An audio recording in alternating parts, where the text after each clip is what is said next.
Good morning and welcome to everyone with us, those here in this space and those joining us on Livestream. I am Worship Associate Magaloni Ramos, and I am joined on the chancel by Worship Associate Richard Davis-Lowell.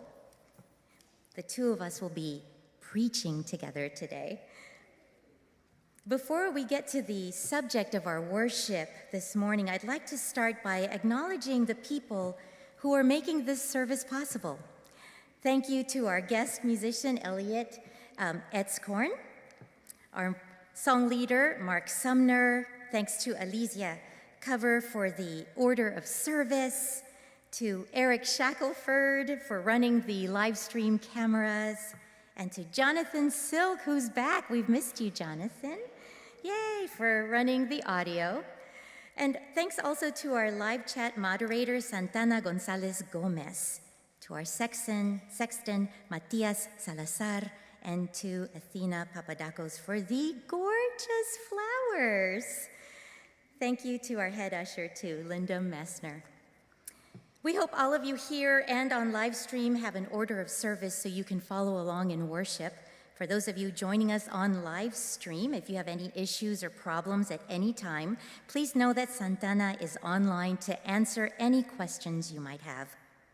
A quick COVID note, masks are no longer required, but you are encouraged to wear one or do whatever you need to feel safe and comfortable. To my left is a section against the wall marked reserved for those who want to be in a masked-only section. We know that it continues to be challenging for folks who are immune compromised and folks who are at high risk to gather in person, and we are so happy that you are with us today.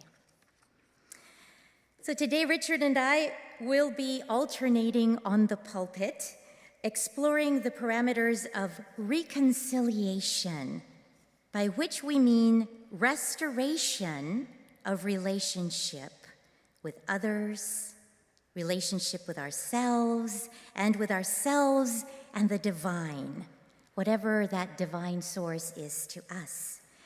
We will not be talking about mediation, which is transactional, nor will we be talking about resolution of conflict, so much as what it means to practice, to embody integrity when we are faced with existential pressure.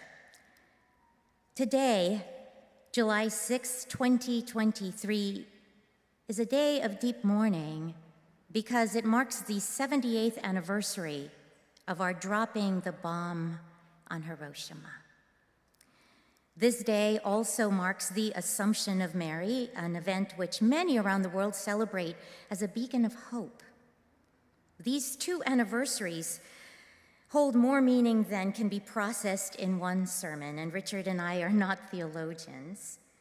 Our hope is that by entering into sacred time together, all of us, and juxtaposing the subjects of Hiroshima and Mary, we might yield some insights about the nature of reconciliation.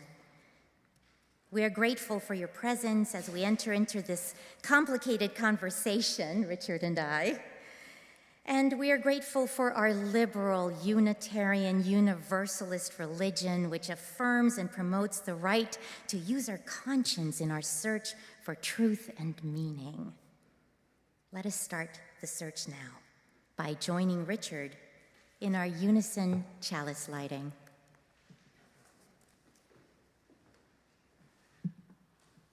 Please join me in our unison chalice lighting. The words are printed in your bulletin. We light this chalice for the light of truth, the warmth of love, and the fire of commitment. We light this symbol of our faith as we gather together.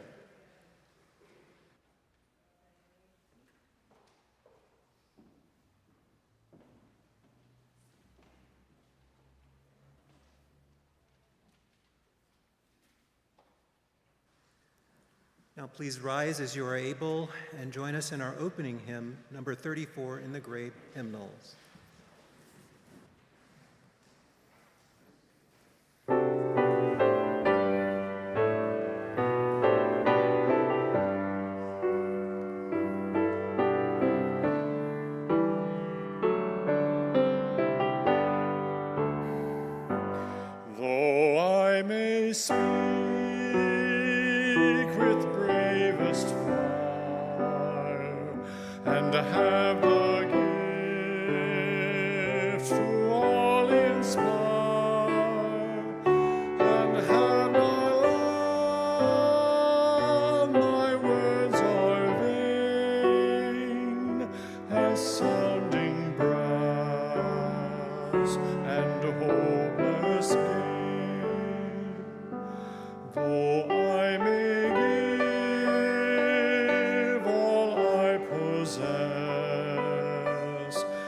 and striving soul,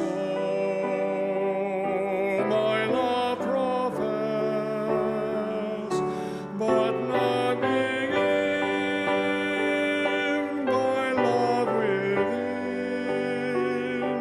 the prophet soon turns strangely thin. Come, Spirit, come, our hearts control, our spirits long to be made whole. Let inward love guide every deed. By this we worship and are freed.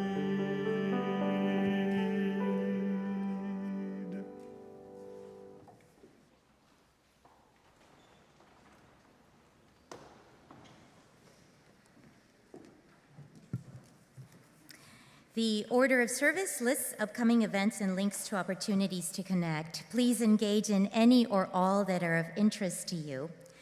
I want to call special attention to the following. First, I invite you to please read the fraud warning at the top of happenings in your order of service, that section, to protect yourself and the church from a fraudulent text that has been pretending to come from our senior minister, Reverend Vanessa Rush Southern. Our newest members, Jennifer Hutchins and Christine Valentine, will be staffing our auction table today after the service, so stop by and say aloha and thank them for their participation in the growth of our church. And don't forget to register for the Extravaganza of Joy, which will happen on Friday, August 18th. I look forward to seeing you there. There is a newcomer orientation today after the service at 12:30 in the fireside room. Come and meet some of our members and learn more about our congregation and our Unitarian Universalist community. There will be an art reception also today after the service until 3 o'clock in the MLK and TSK rooms. The order of service has the hours wrong, so it's after the service today until 3, and it will feature Jamie Erkfert's work. And a new weekly grief group will begin meeting on Saturdays from 10 a.m. to 11:30 a.m. starting on September 9th. There is also going to be a walk for immigrant rights on Monday, August 7th at 11 a.m. Migrants will walk 40 miles from San Jose and Petaluma to San Francisco to remind Congress it's been nearly 40 years of inaction on immigration legislation. So you can join a contingent of UUSF members and others to walk with the Petaluma Marchers on Monday, August 7th. We can meet at the Golden Gate Bridge in San Francisco on the San Francisco side at 11 a.m.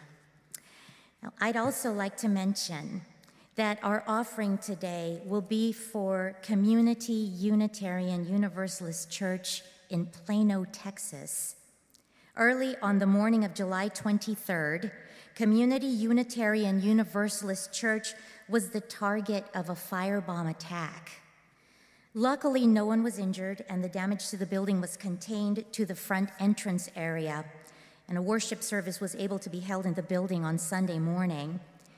The incident has been difficult for the congregation and staff as it is being investigated as a potential hate crime. So being a liberal congregation in an atmosphere of mistrust and hate is difficult during these times. So today's offering will be collected to support CUUC in recovering from this attack. In addition, cards will be available after the service for people to sign and show community support and love during this difficult time. We thank you in advance for your generosity for our sister church in Plano. And I believe that's all I wanted to call attention to this morning. And now let's take a moment to greet one another. There will be a musical cue to come back.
And that, my friends, is the sound of community.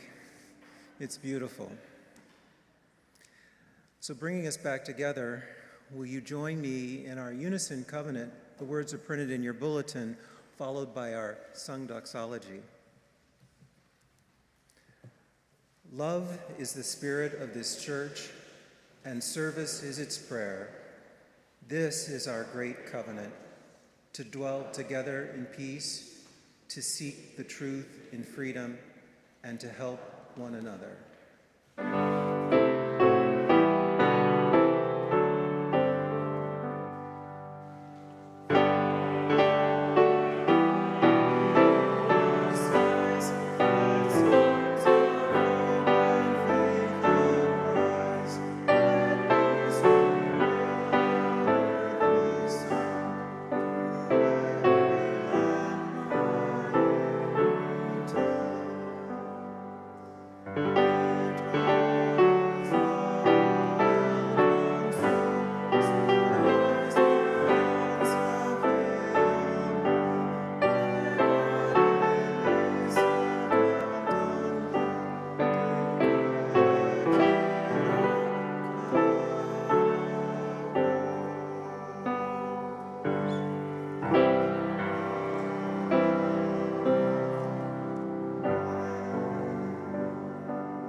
Please be seated.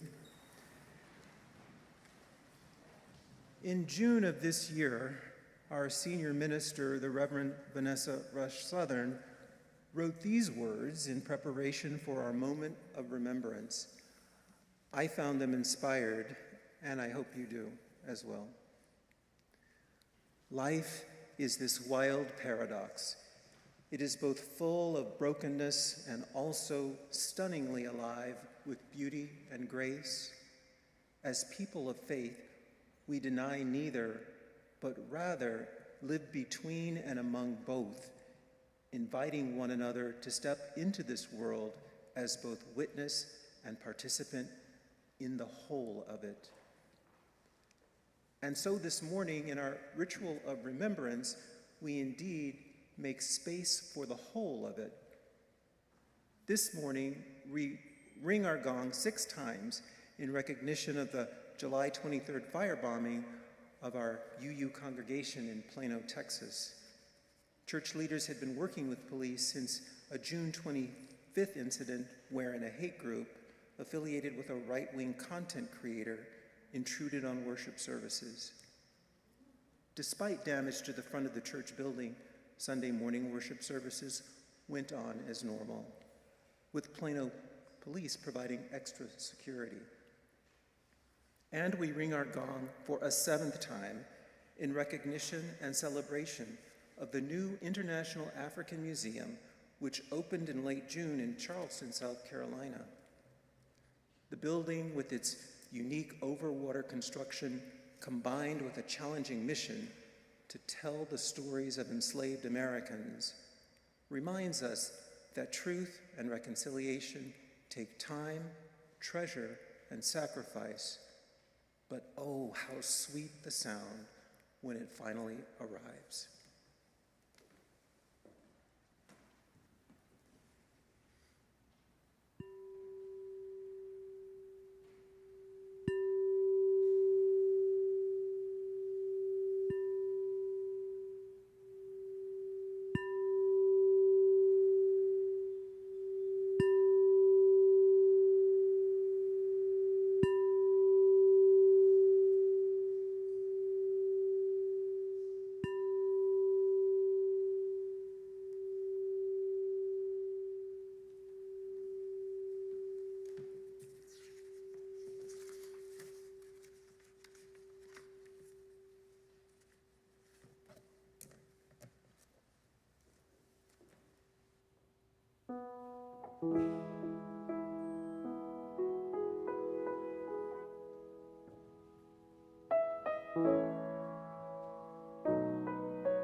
Let us continue to center ourselves in meditation with a poem called Beginners by Denise Levertov. But we have only begun to love the earth. We have only begun to imagine the fullness of life. How could we tire of hope? So much is in bud. How can desire fail? We have only begun to imagine justice and mercy, only begun to envision how it might be to live as siblings with beast and flower, not as oppressors. Surely our river cannot already be hastening into the sea of non-being. Surely it cannot drag in silt all that is innocent. Not yet. Not yet. There is too much broken that must be mended. Too much hurt we have done to each other that cannot yet be forgiven. We have only begun to know the power that is in us if we would join our solitudes in the communion of struggle. So much is unfolding that must complete its gesture. So much is in bud.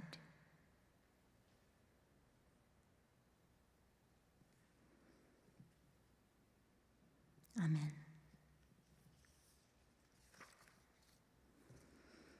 As mentioned earlier, our offering this morning will go to support Community Unitarian Universalist Church in Plano, Texas. If you give a check, please just write in today's date and special offering in the memo. And if you give online using our online portal, please also indicate this is for the special offering and give today's date. Thank you in advance for your generosity. And now our morning's offering will be both given and gratefully received.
Mari, when we agreed on this topic, remember, I told you we'd be playing with fire.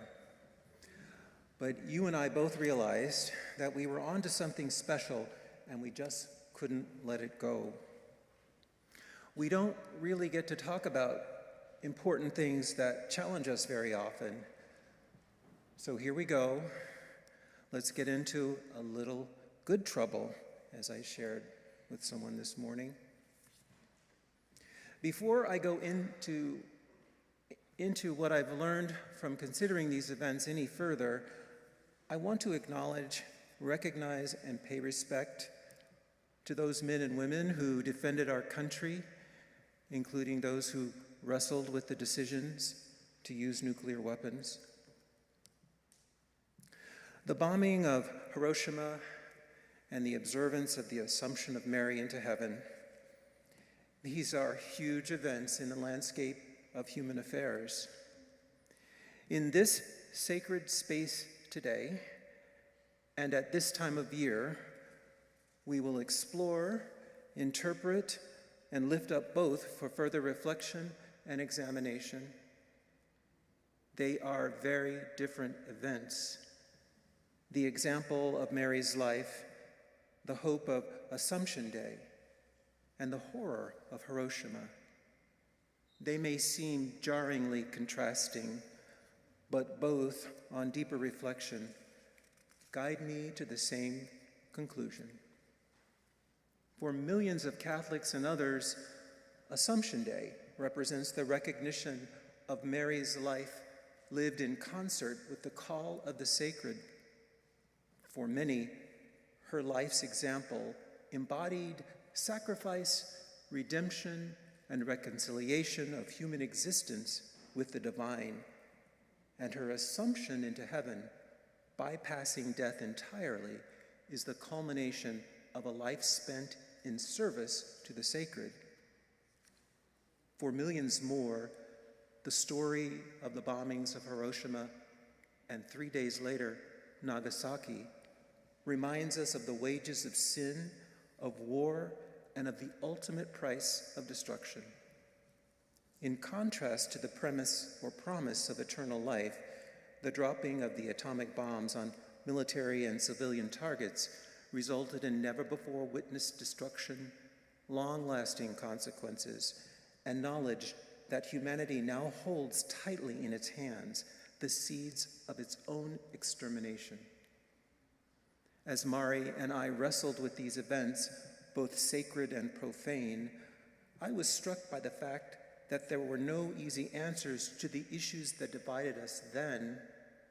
There aren't any now, and there won't be any in the future. As I prepared my remarks, I was reminded again and again that any attempt at quick and easy reconciliation with the sins of our past is a fool's errand.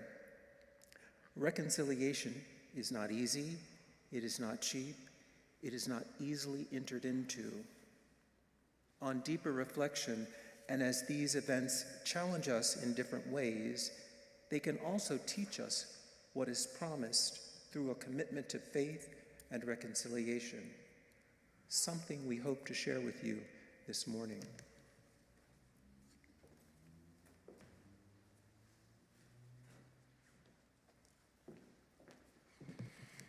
Richard,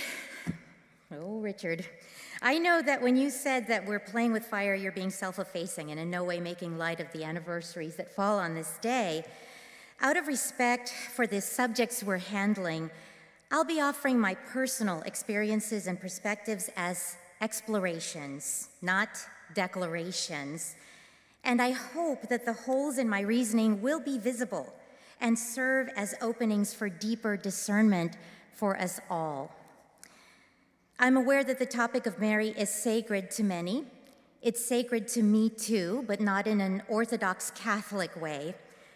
I'm also conscious of the fact that I will be using gendered terms for the divine in this narrative because the story of Mary is characterized in this way.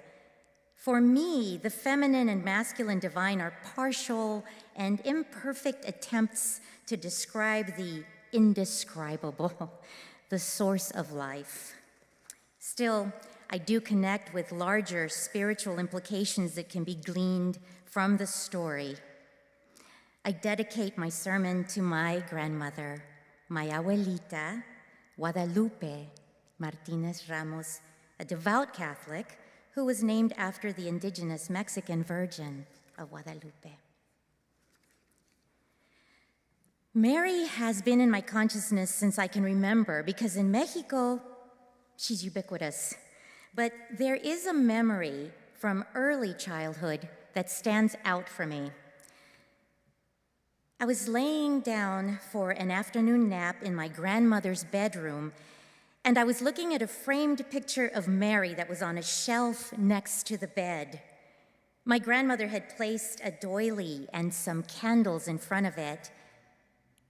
It began to dawn on me slowly that I could smell the candles' softened wax because my grandmother had been lighting them in private. This rattled me. Until that moment, it hadn't occurred to me that my abuelita, the sun around which my whole family, and by extension my whole world revolved, my abuelita could have a life somewhere beyond my scope and reach. I lay in the quiet of what I now understood was abuelita's private sanctuary and stared at the picture of Mary, trying to comprehend. In the picture, Mary was holding a baby, but his proportions were those of a grown man, giving him a doll-like quality. I got the impression that the baby who was sitting on her left forearm was fidgety because one of his sandals was falling off. There were two little cherubs whizzing around their heads like fat bumblebees, playful little pests. They were playing musical instruments. What delighted me even more was that the baby had both of his tiny little doll hands wrapped around his mama's thumb as he watched them. Mary seemed unperturbed by the stir. The picture made me smile. Mary reminded me of my abuelita, who was just as patient and indulgent with me. I could see why they were friends. Comforted by the pleasant scene, my disquiet evaporated, and I dozed off. I now know that what I was actually looking at was a 13th century painting called Our Lady of Perpetual Help, one of a class of icons called cardiotisa, which means having a heart or showing sympathy, mercy, and compassion. An article from the Catholic News Agency clarifies what was actually happening in the painting. The doll-like baby I saw was the Christ child, shown with an adult face and high brow, indicating his divine mind of infinite intelligence. The bumblebee cherubs were the archangels Gabriel and Michael, holding not musical instruments, but instruments of the child's future passion: the cross, the lance, and the sponge. So the baby wasn't fidgety. He was frightened, and it jumped into Mary's arms for protection, causing him to lose his right sandal. Those sweet little hands were gripping her thumb out of terror. And the unperturbable calm I saw in Mary's face, it was resignation. So who is Mary? This woman whose courage and compassion are so great that God himself runs to her for comfort. His mother, the primogenial author of his understanding about what it means to be in a relationship. She is his compassionate guide, but she is not soft. Having myself raised a son, I find it striking that in the painting, Mary is not pulling her baby away from the frightful visage of the angels. Instead, she is modeling spiritual grit by not shielding him from the reality of the pain he must endure if he is to mature and reconcile with the world. Still, she exemplifies compassion and fidelity by holding her trembling child and facing his destiny with him. In her book about the Gnostic Gospels, author Elaine Pagel describes the relationship between mother and son. She writes, quote, "Often in the Gnostic texts, the Creator is castigated for his arrogance, nearly always by a superior female power," unquote.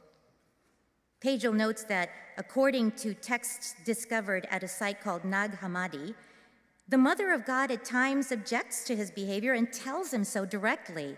Quote, "He became arrogant, saying, 'It is I who am God, and there is no other apart from me.'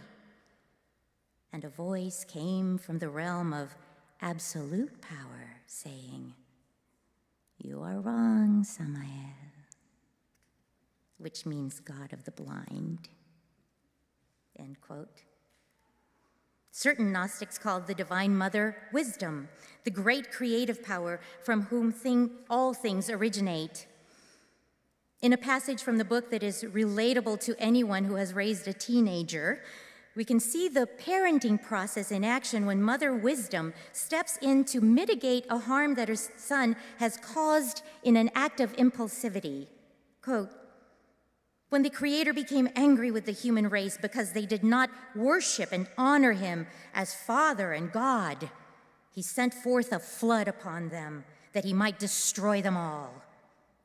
But wisdom opposed him, and Noah and his family were saved in the ark by means of the sprinkling of light that proceeded from her," unquote. Mary, the universal mother, knows that the process of maturing requires not just tempering of the ego, but its full surrender.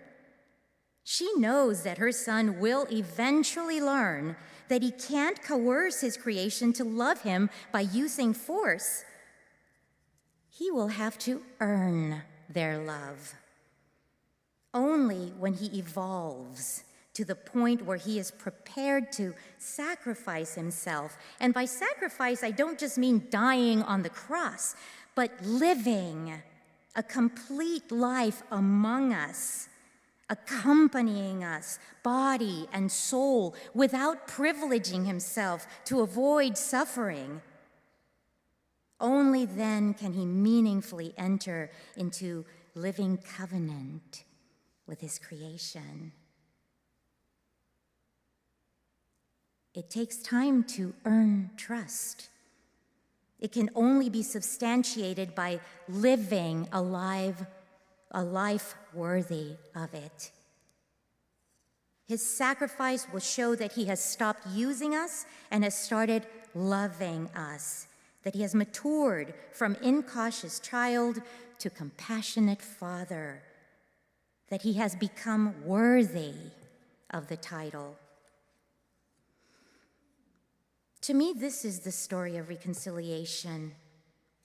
There is no quick way to attain it, no quick fix, no shortcuts, because it is a process of maturing, of building trust. And that takes, well, the time it takes. For me, the crucifixion is the climax of the story, but if we believe in autonomy, then the denouement looks like going back to the beginning and starting over again every time a new person comes into the world, every time a new person enters our lives. Reconciliation isn't a one-off thing. It's a never-ending story, a story that invites us to become Our Lady of Perpetual Help to one another, to share our wisdom, to hold each other in faithful accountability, to give each other grace to grow, to accompany one another with compassion, with relentless devotion as we find our way to spiritual maturity, each in our own time. I believe that heaven is here, heaven is now, that it is what we make of it moment by precious moment together. I don't ascribe to the belief that the world is a mess because humanity is at core evil or broken. I'm apt to think that the world is a mess because it's full of super intelligent doll babies. Because intelligence isn't wisdom. We keep chasing our toys, the toys we make, into the street without looking both ways. So maybe the world, Richard, maybe the world is a nursery where the babies have run amok.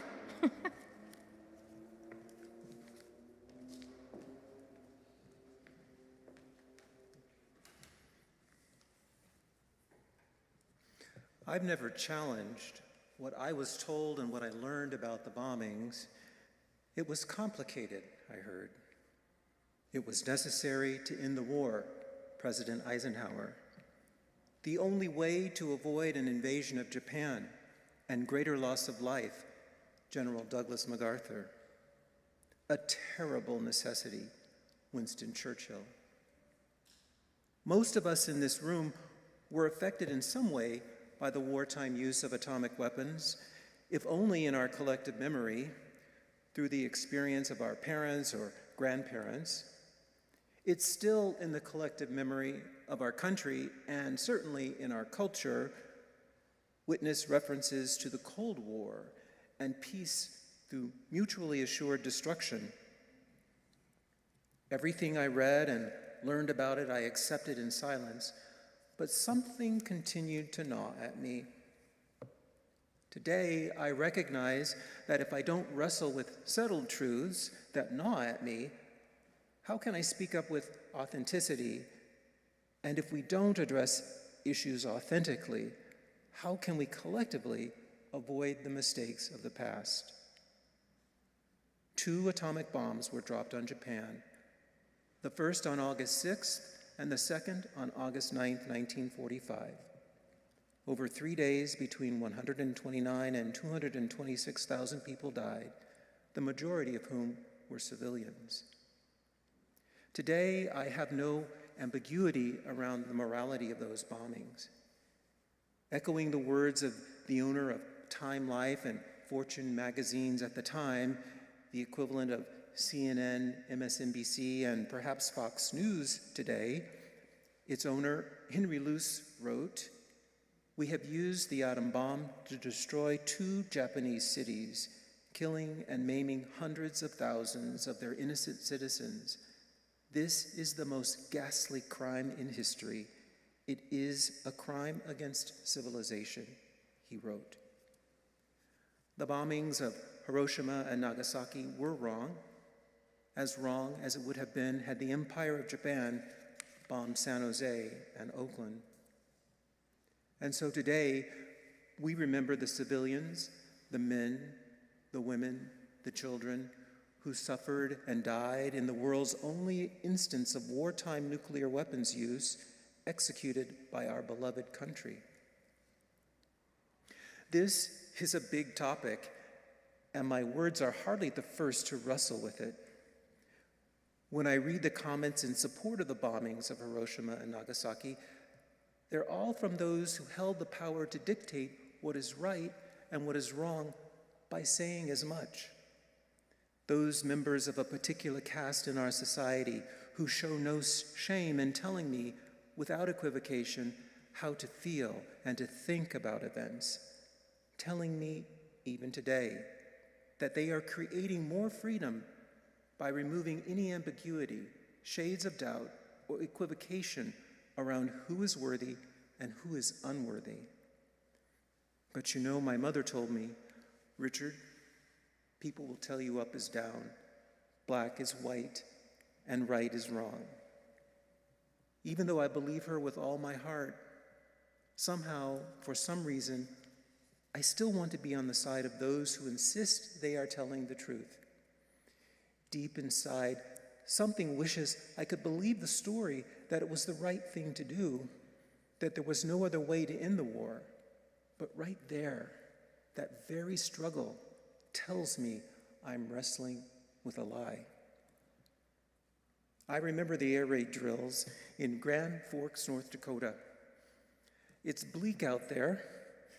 In the summer, the dragonflies are as big as your hands. Head out into the halls with your coat. Pull your coat over your head and crouch down, my teacher said. Run, duck, and cover, they called it. This would protect us from the nuclear bomb going off somewhere nearby. I remember wondering, though, I can see the sun down the hall, coming through the glass doors of my school, and even with my coat over my head, I wanted to go outside. What was this all about? And somehow I thought, all of this isn't really going to help. Out of the mouths of babes.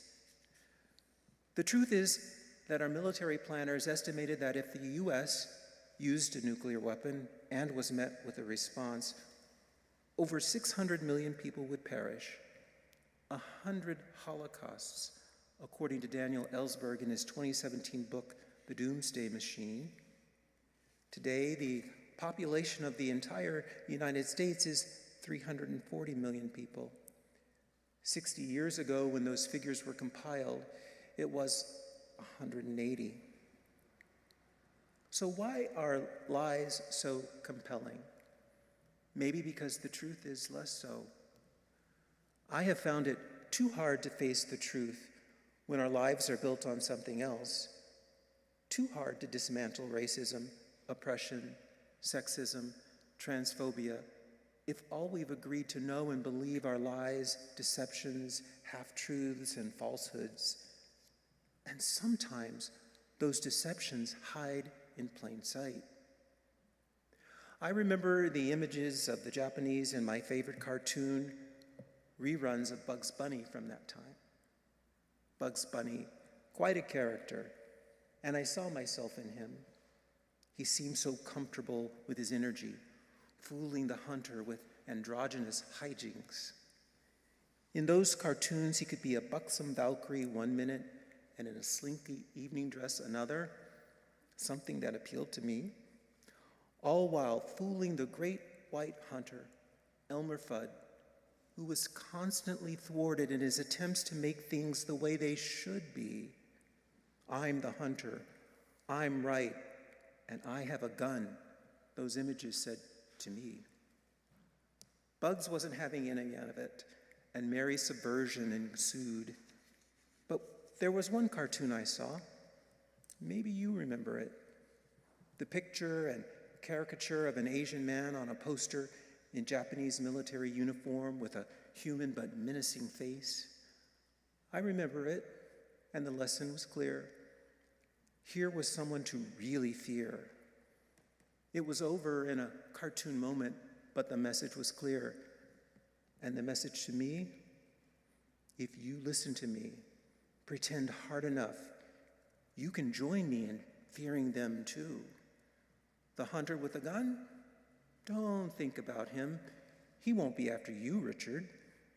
Just close your eyes and your mind to what you see around you. And never mind the light at the end of the hall. If you hate like I'm telling you to hate, you will be safe.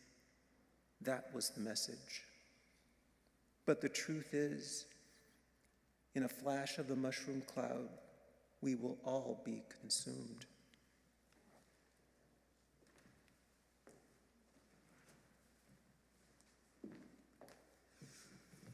Listening to you, Richard, I'm struck by the stories we use as vessels of avoidance, quick fixes, so to speak, like the drop and cover story in which a school desk and a coat can save you from a nuclear blast, the predecessor to the equally irresponsible school shooter drills of today, as far as I'm concerned.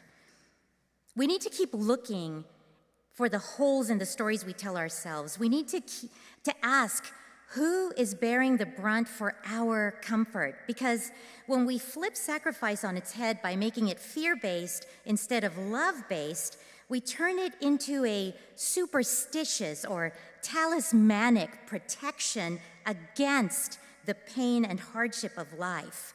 Reason and compassion go out the window, and we start the whole washed in the blood bumper sticker type of magical thinking that makes some folk think that they are in a different category from the rest of humanity. Understanding the difference between gift of self and gift to self is not a small thing. It's crucial because the difference can be devastating to those we deem less worthy of compassion than ourselves, those we other. We killed 80,000 civilians and tens of thousands more who died horribly of burns and radiation exposure in Hiroshima. And we did it again just 3 days later to Nagasaki, where we killed 40,000 more civilians in an instant. I am not a Pollyanna. I understand that World War II was complicated. I know that Imperial Japan was as mad as it was brutal. I know it allied itself with Nazi Germany and fascist Italy. It was an appalling situation. And I also believe that we have a right to protect ourselves. But I know a historian who insists that the bomb was the right thing to do because it saved so many more lives than it took. I asked him, so if you knew that dropping the bomb on yourself and your hometown where your family lives, if you knew that dropping the bomb on yourself and your hometown would have stopped the war and saved the same number of people, would you do it? He said no. So, we washed ourselves in their blood? I don't have answers, but I know that what we did in Hiroshima wasn't right. Nuclear weapons should tell us something about our astonishing capacity. Why is it so hard for us to imagine that we can manifest atomic-level compassion in the world, instead of surrendering to the belief that destruction is the inevitable path? I am become death, destroyer of worlds, as Oppenheimer famously quoted from the Bhagavad Gita. Let us detonate the power of Mary. Now I am become mother, wisdom of worlds.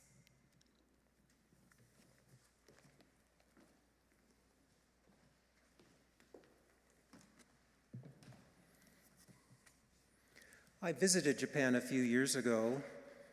Several impressions remained with me. First impression, it's incredibly neat. No garbage on the streets or sidewalks. It's not as if there's an obsession with neatness. They just don't throw things away on the street. Because second observation, there's no garbage cans, refuse cans, or places to throw away trash in public. It's just not done. I have no illusions about understanding the complexities of Japanese culture, traditions, and practices, but I do know clean when I see it, and I do know peace.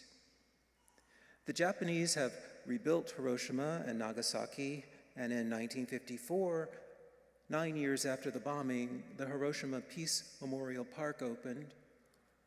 President Joe Biden quietly and quickly visited the park recently, becoming only the second U.S. president after President Obama to do so. President Biden issued no comment on what he saw at the memorial, much less offer up a long-sought apology. No U.S. president has ever done so or is likely to ever do so. But before true healing begins, I believe on this anniversary of those horrific events, if we are to prevent a terrible reoccurrence of that violence, we will have to find a way. Will you join me in our final hymn today, number 276 in your gray hymnal?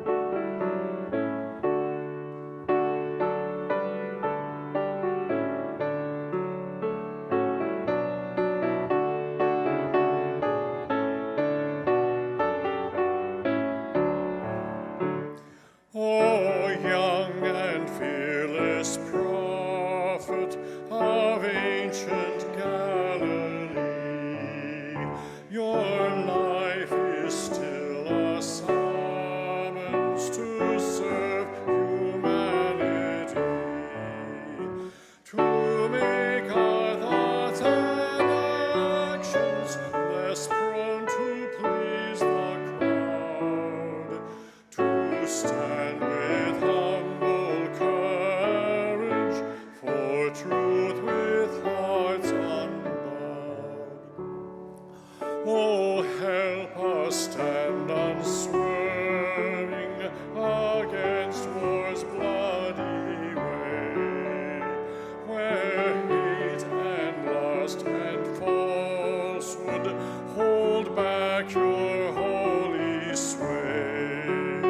Forbid false love of country that turns us from your call, who lives above the nation, the neighborhood of all.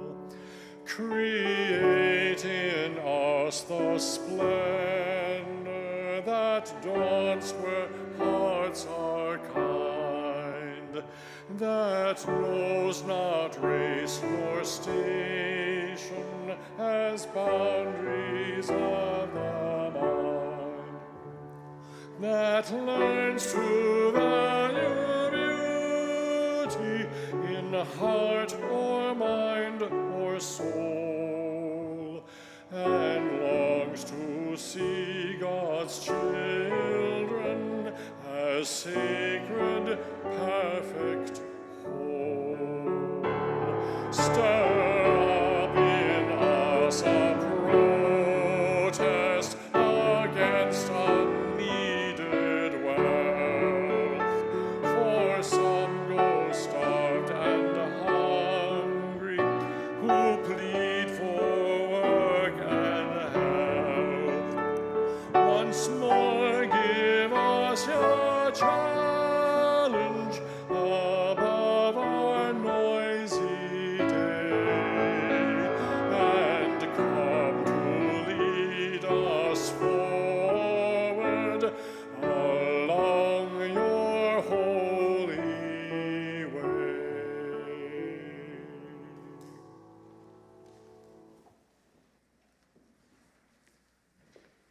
I invite you to remain standing, finding comfort in your personal space or by sharing space with others, by joining hands, or more importantly, hearts, knowing that in this moment we are all together. Receive our benediction. And now in our comings and goings, may the light of love shine upon us, out from within us, be gracious unto us, and grant us peace. For this is the day we are given. Let us rejoice and be glad in it. Amen.